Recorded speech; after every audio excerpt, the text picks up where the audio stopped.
This is CyberSound, your simplified and fundamentals-focused source for all things cybersecurity. Welcome to CyberSound. I'm your host, Jason Pufall. I always like to say joined in studio when we're doing these remote ones, but joined in studio by Steve Maresca. Hey there. And Eric Baumgart from Columbia, the Director of IT, Columbia University. Eric, thanks for joining. Yep. So it's actually Director of Cybersecurity. Well, that's good because we're talking about security-related things and kind of leading off because we know. So Steve and I, we both have higher ed backgrounds. We know that maybe the challenges and the benefits of shadow IT, but from a security standpoint, it definitely represents institutional risk. And wanted to dive in a little bit to kind of how frankly how is Columbia set up from an IT support standpoint. And then talking a little bit about really how that distribution, potentially impacts some of the security decisions that you make. Yeah. So, I mean, like a lot of other universities, we have a large number of departments as well as affiliate schools. And, in some cases they manage themselves. In some cases we work with them and we help support them and their departments. So they have, they might have an IT guy or a couple of people that kind of supports their IT. But from a cyber risk and cybersecurity perspective, we try to provide as much of that as we possibly can through, our internal processes, monitoring and all of that. And in some cases, they have departments that have a security person that kind of monitors that. So, like you said, you've been in the ed background. It's an interesting space. And so, it presents its own challenges just, trying to, address and deal and support, the students and the faculty and the university to, make sure that they have what they need, but we're working in a secure space as best as we can. So out of curiosity, what would you articulate is more of a centralized service, and what are the distribution of duties? And I know it's very varied, but, if you could sort of summarize for a current picture. Yeah. So, for some departments, we cover everything. So we do the full SOC services. We do, scanning for vulnerabilities. We provide all of that 24/7. So it's almost as short. It's almost like we're an MSSP for them. Some of them do their own stuff, but we also have tools that we manage that, we own, but we give them licenses for. So they may not want to go out and purchase an EDR solution. So they might leverage what we have. So we do provide some of that, but we run it in a multi-tenant environment.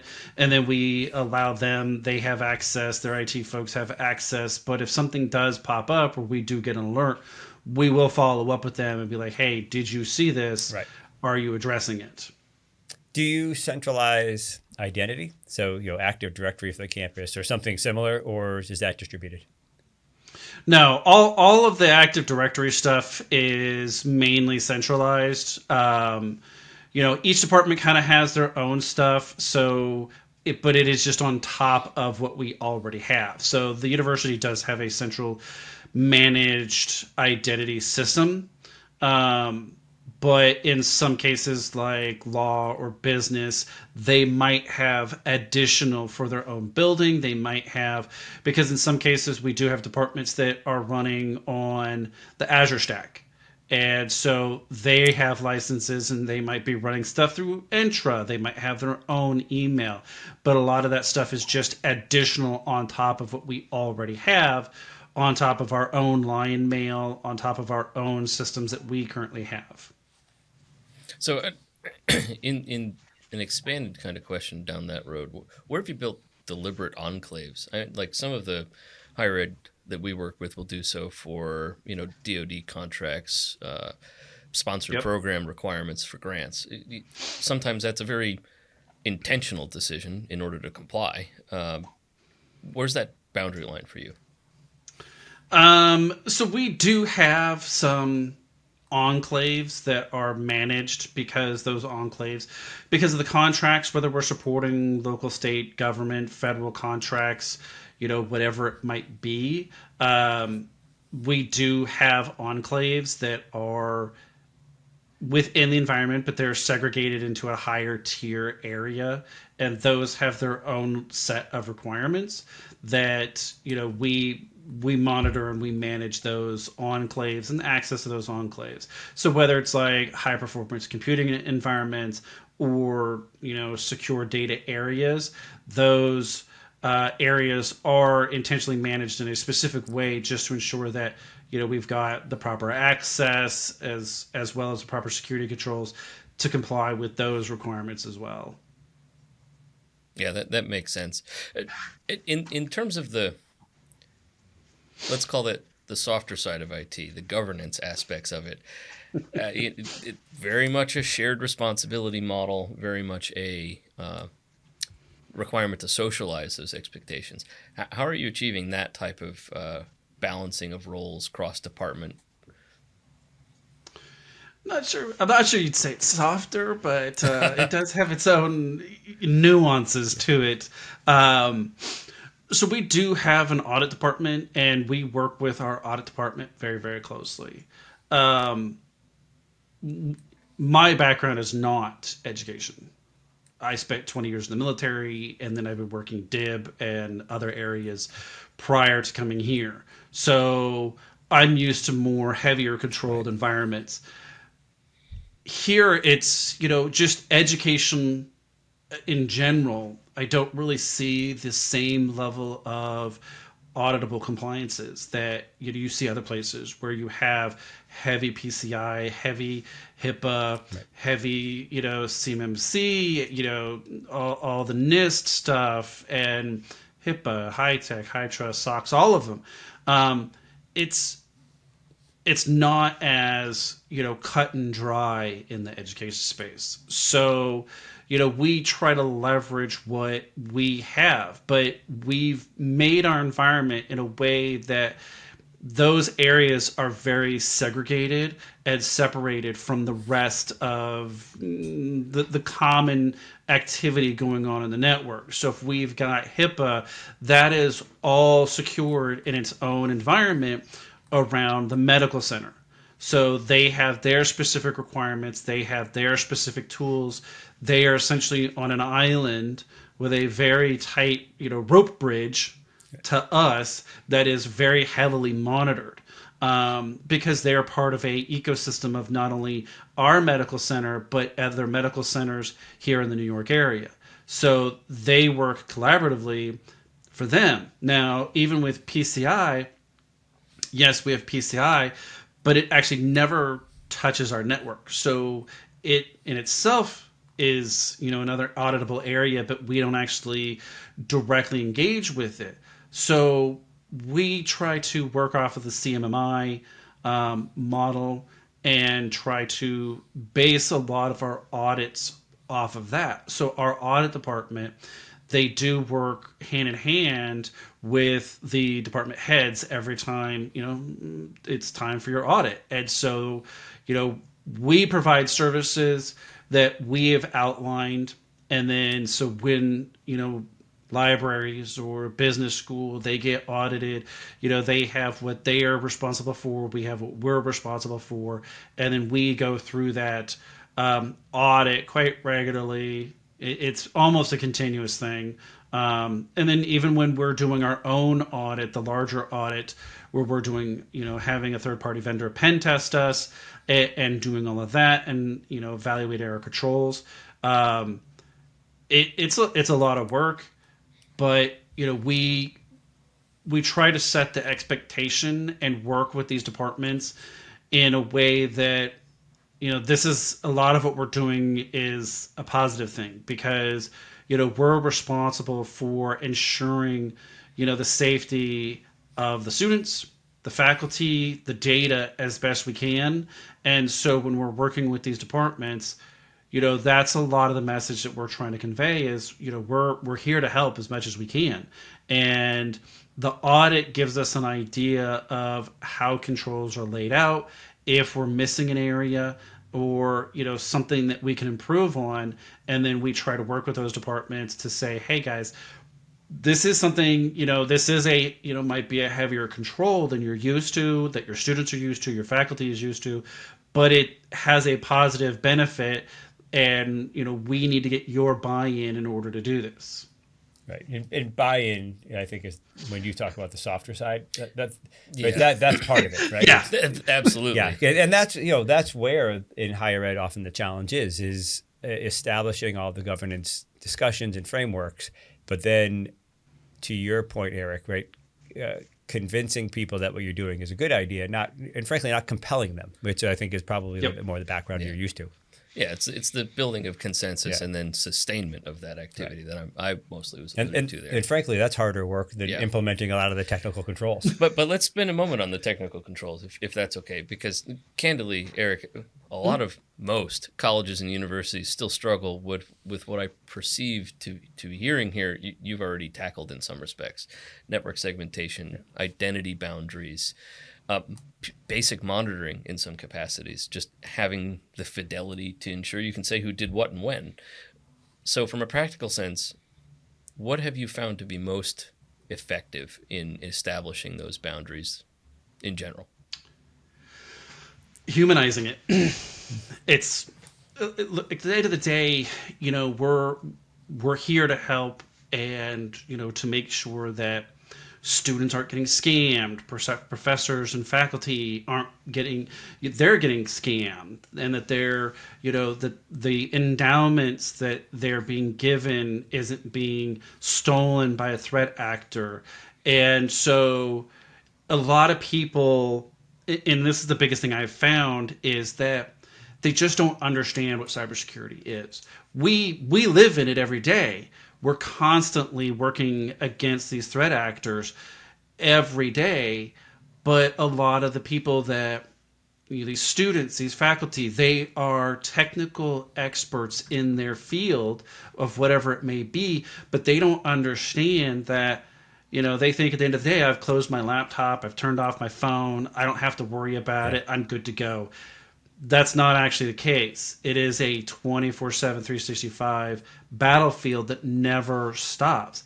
And trying to work with them, educate them in that, so that they understand better and that the community understands better, not only what cybersecurity is, what and why we put these controls in place, but also what we're here doing to try to help them.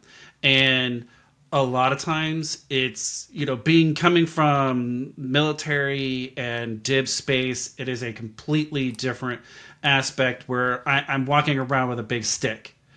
Half the time here, I'm walking around with a plate of cookies, trying to be like, hey guys, and, trying to have a conversation with them, understand where they're at, trying to explain where we're coming from, and work to try to come to a happy medium, because we might be like, hey, we want to implement this. And they might push back and say no. And it's like, okay, so how can we make a happy medium where we can try to get a majority of what we're after, but also not be a hindrance to you guys? And that's been the biggest thing, is trying to build those bridges. So how are you doing so beyond the plate of cookies approach, which I think is a great way of describing it?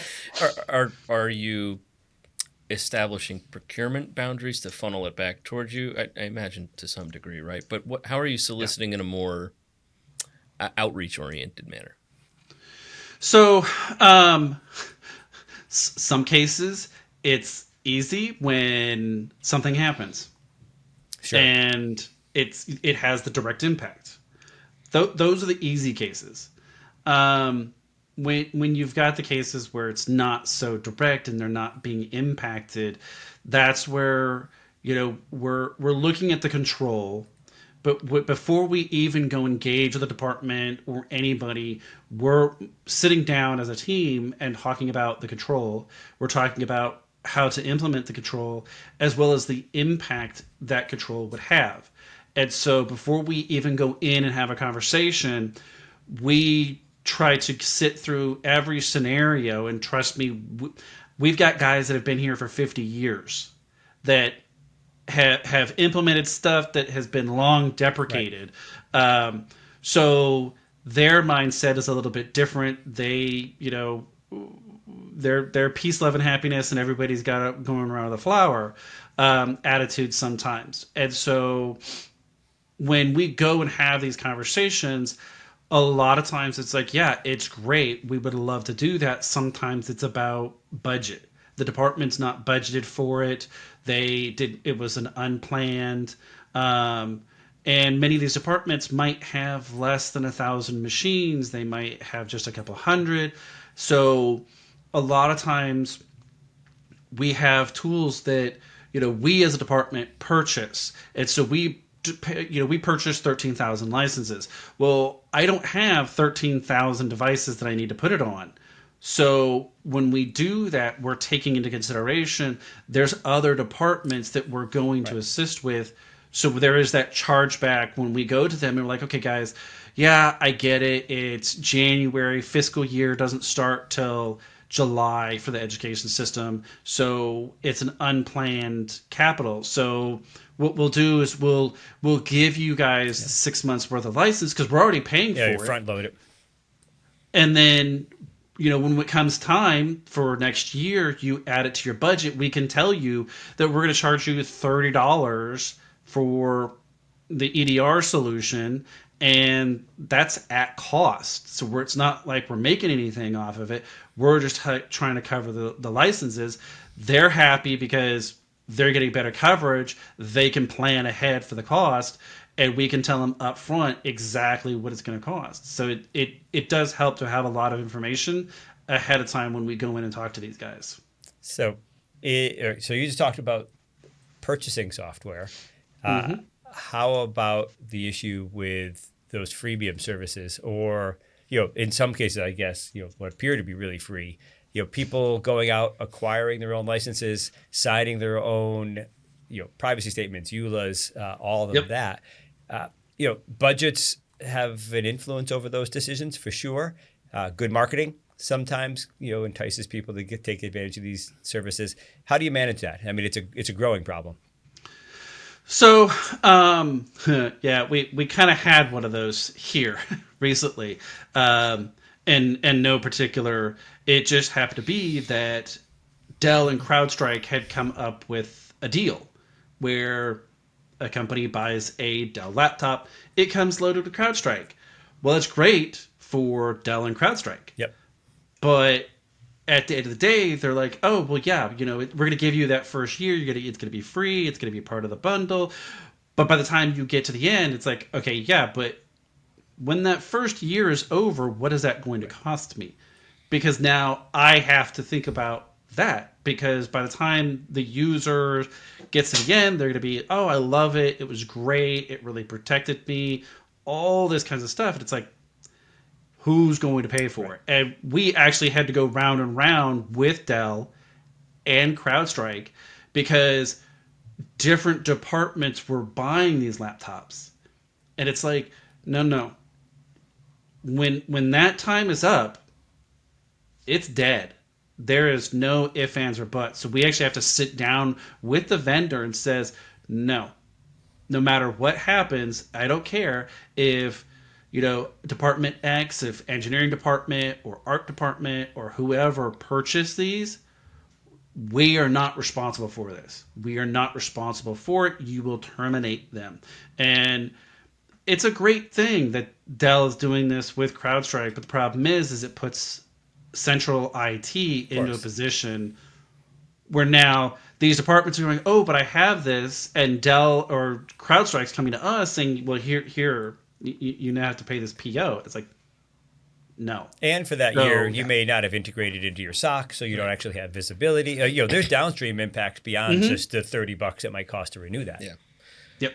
So aside from the purely budgetary and systems integration side of it, as well as keeping people away from surprises, data governance, data management in general with services of that variety is sort of the Wild West in most of academia. Back to your humanizing and socializing aspect of it, have you been able to redirect people to awareness of what they need to do when they're using a free service? Do you have detection in place to find such things? A little bit. It's it's going to be a problem that's never going to go away. Sure. Of course, And it's eternal. right, and some of it is because some of these departments manage themselves. So sometimes we detect stuff on the network just through our monitoring, and then we follow up with the departments, and but sometimes not. And so, but that's a problem inherent in the system. It's, when you're getting into that shadow IT, whether it's shadow IT as a software, whether it's a hardware, or whether it's even an entire department that was supposed to go away and was still existed 5 years later.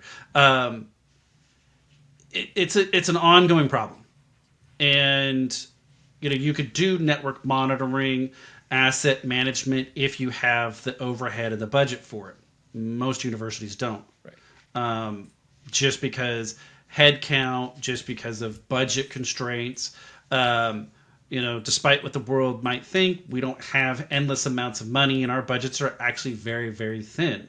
We do everything we can to make it work, and build alerting and in and around it. But sometimes stuff gets reported to us, and more often than not, that's how we find stuff. Sure. Especially when especially the shadow stuff pops Sure. up. So in sort of using your statement about ongoing realities and eternal problems of that sort, what are the largest challenges on the horizon that are not currently solved for you? Largest challenges. I think just the overall complexity of the university, just in the fact that we have many, many, many departments, and working with those departments, and there's no singular tool set across the board. And when we don't centrally manage the entire university. And there are some departments that, for good reasons, we don't, because we don't want to get into that. But there's other departments that, we absolutely could work with them and provide services and stuff, but they've chosen to do it on their own. But I think this is a problem within the education system. I've talked to some that kind of have this siloing of departments across the board. That is a big challenge, as well as as shadow IT. We discover servers, and we discover Exchange servers and file servers and NAS all the time, or lab devices that get added that the IT guy goes and puts it in, but he might not go through central IT to make sure that it gets noted on there that this belongs to them and all of that. So the shadow IT in itself is a big problem, just because we're trying to make it as easy as possible for students and faculty to be able to do what they need to do. And so we rely on those workflows and in some cases those control methods to try to have people go and let us know that this is being done. But that's not always the case. But we do what we can to, really try to keep an eye out for it, and then go and address it when it does pop up. Sure. Steve and I know we could talk university IT and all of the great things and challenges for a long time. But I think for me, it's been a handful of years now since I've been out. Mm-hmm. So it's interesting to hear that many of those same challenges are the same. I think your approach though to securing at least certainly your regulated data sounds great, and obviously that's got to be a priority. And then addressing all the others in a collaborative manner is kind of the way I think most colleges and universities approach it typically. Yeah. Per your point earlier, it brings everything back to people. It does. Everything. The technology changes. It's people and process. Yeah, and cookies. And cookies. Yeah, and cookies. And cookies. I mean, it's like like one of the other big areas is IP. when you have intellectual property that people are creating on a day-to-day basis, they don't always necessarily think about ensuring it's secure. Because we find stuff on GitHub all the time, and it gets reported to us, and we go investigate it, and most of the time it's student projects that are up on GitHub. It's got all sorts of information, and it's like, for them, this stuff is very important. So ensuring that you're managing your intellectual property, and I think students aren't always thinking about that just because they're not in that mindset yet, where like business people are and companies are. So that is even for faculty, it's like IP is a huge component, and I think that's a challenge that we constantly face in the educational space, is how do we convey that in a way that students who are focused on education and then focused on the next step of their life, which is getting out and grinding. It's always a big challenge. Yeah. Well, we do a lot of work with colleges and universities. We've got a lot of higher ed listeners. So they'll either be relieved that you struggle with some of the same things that they do, maybe disheartened to know that it's probably everywhere.